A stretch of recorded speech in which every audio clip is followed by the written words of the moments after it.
జోగి రమేష్ మీద 2 కేసులు పెట్టారు. ఒకటి మొలకల చెరువు దగ్గర కల్తీ మద్యం తయారు చేసిన కేసులో అతన్ని యాడ్ చేశారు.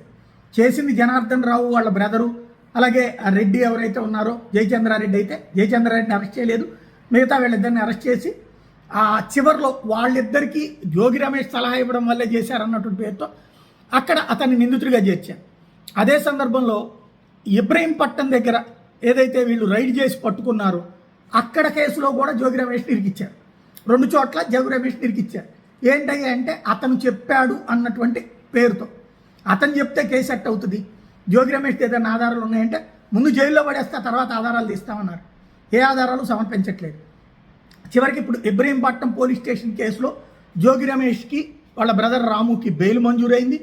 నెక్స్ట్ ఇక మొలకల చెరువు కేసులో అయితే ప్రస్తుతం జైల్లోనే ఉంటాడు, రిమాండ్లోనే ఉంటాడు. అది కూడా బెయిల్ వస్తే బయటకు వచ్చేటటువంటి అవకాశం ఉంది. కల్తీ మద్యం కేసులో తాజా అంశం అదనమాట.